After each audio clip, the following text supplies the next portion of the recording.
Hey now. You know what? We said this podcast was about, 90% things that weren't sports, 10% sports. Well, this is a time where it's 10% sports because it's March, baby. You and I the other night were together watching. So much fun. We had some margs. We had a lot of margs. We were doing cameos. This one's a beast, by the way. If you ever want to call Erin on Cameo, she leaves that thing on. She left her Cameo call on. She goes, I'm running to the bathroom. I'll be right back. I go, oh my God, what do I do if they call? She's like, just wait. I'll be right back. I'm like, I felt like it was Audrey in Christmas Vacation where they're like, oh, and Dad said I was going to the bathroom. All right. But we were together because we were watching the tournament. Erin, you and I both had teams in the tournament. Your team's always in the tournament. I went to UCSB, go Gauchos. So I'm not really there a lot. So I get really excited. I ate shit on that bet because they lost to Creighton in the last minute. You also didn't fare very well. What happened to your squad? Well, before we get to that upset, let's talk about, was that Friday night? Yeah, that was Friday night. Great night. Afternoon, we started putting on the games. We popped a couple beers and we were like, we're going to make it was a fun day. It kind of felt like the old times, you know? But then it all came to a crashing halt when we got home and you saw that Syracuse upset. Who did they upset? I'm looking at it was a long weekend. San Diego State, I had in my Final Four. Why? Because I was willing to take chances. Unlike you, who just wants the safe bet, I take chances, Erin. My Final Four is embarrassing if I look at it now. Two of my teams are out. Now Kansas is out because they ate shit to USC. But it wasn't good. I was in a real state. So then I just kept chugging the cocktails. I'm sitting here looking at the brackets as we speak. That's right. And what did you say when you got so mad that you had your 6th seed going to the Final Four? I said, dude, it's Jim Boeheim. You're not betting against Jim Boeheim. And hold on, because I can't get enough of this story. Buddy Boeheim, his son. I mean, I was adorable because when I covered college hoops, he was a nugget. And, somebody said it perfectly. Jim Boeheim, is in his 70s. And they said, would Jim Boeheim think in 20 years ago, he'd still be in his 70s, still coaching at Syracuse, and his son, Buddy, is like totally leading him down the path here in the tournament. It's freaking awesome. I love the Loyola story. I felt bad for Illinois. Hello, Big Ten. What happened there? Jeez. And then, what happened to the Florida Gators? I got cocky. I'll be honest. I got cocky.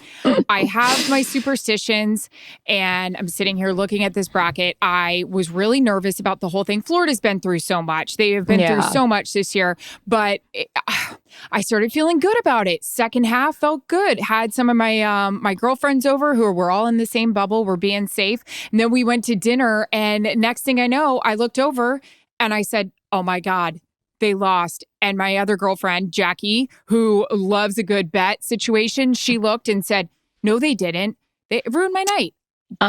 Ruined my night. I was sad. I feel bad for the Gators, but great story for Oral Roberts, number 15, upsetting a 7 seed. This thing has been insane. How about this, Erin? The Sweet 16 has 4 teams that are double-digit seeds. That's awesome. That's what this thing is all about. I was sad, UCSB, like I had mentioned, I was excited they were in the tournament because, well, they're not there a lot. And we don't have a football team and we don't really have a lot of, our soccer team used to be pretty decent. But when you get to the tournament and they were like panning to like the coach's wife in the stands and she was celebrating and then 2 seconds left on the clock and they end up losing to Creighton. But anyways, Cinderella stories. You've got Loyola Chicago in there. You got Oregon State in there. So there's a lot of good stories. But this is where I, again, when you, as a gambler, if you lose money, because I told you, scared money don't make money. If you get down, you got to start chasing. Now, again, if you have a gambling problem, what does that mean? Call a 1-800 number. I am not here to give disclaimers. Don't spend money you don't have. That's another one of my rules. You start chasing, meaning like, you know that you're in the red. So you like double down on things. So for me, I'm now going, this is what I'm looking at. You're looking at brackets. I'm looking at spreads, sister. This is the difference between you and I. So Gonzaga, easy money against Creighton because they're a double-digit favorite, meaning that they're going to win by 10 plus points or more, according to the Vegas odds makers.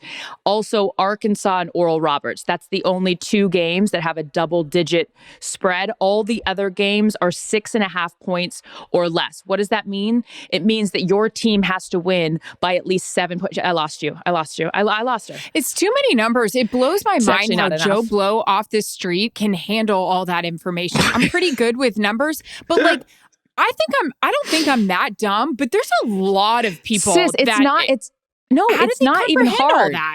All you're saying is whatever team has the negative 6.5 is the better team. So they have to give up 6.5 points to make it even. Everyone has to start at 0. Why is it 6.5? Well, it just depends on like how good the team is. That's why I'm saying, like, for example, like if you and I were going to gamble, I would say put your money on Gonzaga. You're not going to make as much money because they're a greater favorite against Creighton. It doesn't matter. For those of you that do like gambling, go ahead and just request me on Cameo and we'll talk about it. Hey, girl. I got you. I just can tell you who I think is going to win or lose. Why don't they have something like that? It's like that game in Vegas where I can go red or black. You can do that. You can gamble like that. You don't have to bet on the spread. Yeah. I'll teach you how to do that. Next time we're together, we'll get our cameos live from the bathroom, from the kitchen, wherever we are. We do not discriminate. And we will teach the viewers at home how to gamble, but with you as our subject. Okay? Calm Down with Erin and Charissa is a production of iHeartRadio. For more podcasts from iHeartRadio, visit the iHeartRadio app, Apple Podcasts, or wherever you get your podcasts.